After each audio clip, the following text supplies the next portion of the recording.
Fran Soden there. Moving on now, and Blackmores ramping up efforts to combat the baby formula black market, signing a 2-year deal with YPB Group. The company provides intelligent packaging and labelling, allowing Blackmores to further protect its products from counterfeit. Well, for more, we're joined by YPB CEO John Houston. John Houston, appreciate your time today. Just to start with, talk us through the significance of this deal with Blackmores for the company. I think this is a watershed event for the company in one respect, in that Blackmores' endorsement of our technology to not only protect their product but also connect them with end consumers in China is a welcome endorsement for YPB. What exactly does it entail from your perspective? What are you actually doing with them? Well, YPB stands for 3 things: protect, detect and connect. So what we do is we allow them to protect their products that they export from Australia with an invisible tracer. And if you think about the implications of that, is that if the Chinese can see something, they'll copy it. So this is an invisible tracer able to be scanned by a simple scanner, so Blackmores can mark their product before they send it and track it through the supply chain as it moves through the complexities of the supply chain in China. The other very important thing that we do is we have technology that allows Blackmores to connect with their end customer. And this is particularly important in an age where basically the media world is changing enormously from mass media into one-to-one communications with customers.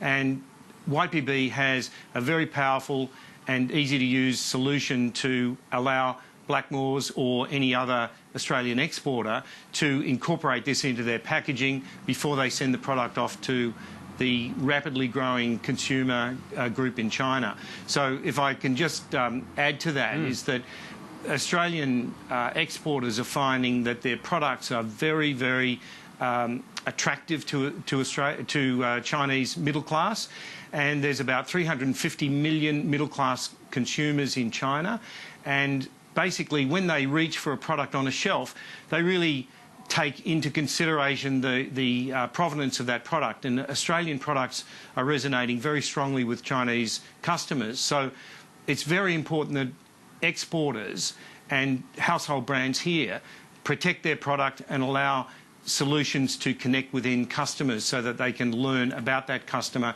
and take that customer on a journey through their product range. And is that, I mean, are you finding that that's a growing issue in particular for exporters here in Australia, the need for brand protection and the customer engagement solutions that you provide?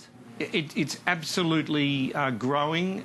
It's a very new phenomenon. So I guess a couple of years ago, companies didn't really need to think about it. But if you look at the fortunes of some very successful Australian companies, the last couple of years have seen fantastic uptake in their product, but some complexities as well. There's a whole channel, for example, called the Daigou channel, which exporters have now got to deal with, and that is that Chinese shoppers come here and will buy up major brands and large lines of brands and ship them to China and then sell them online. And the challenge for Australian exporters is how do they connect to the end customer? So really it's a growing but a relatively new phenomenon, and one that we predicted a few years ago when we developed this technology and developed the vision to help brands protect, detect and connect with the end customers. And on the technology itself, in particular that you're providing for clients, how new is the technology and how much work has gone into it? Oh, it's been an enormous amount of R&D. It was developed from 2010.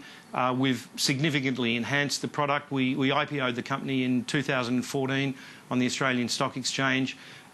We've got now something like 18 patents or patents pending. So there's quite a lot of IP work, obviously, that you need to put around your product, especially dealing with China. And so in short, it's probably 6 years of work and 6 years of investment.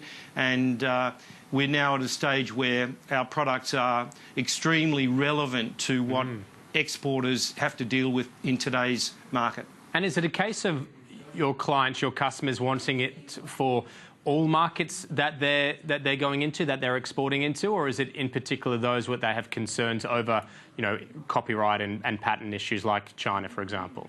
Good question. So I think that there's a mixture of that. So I think if you think about the companies that sell specifically into China, definitely the counterfeit possibility is an issue.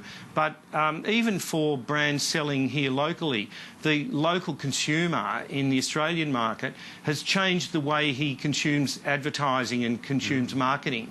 And this means that it's very attractive for local brands to establish a relationship with their customer over mobile medium and other, you know, sort of IP.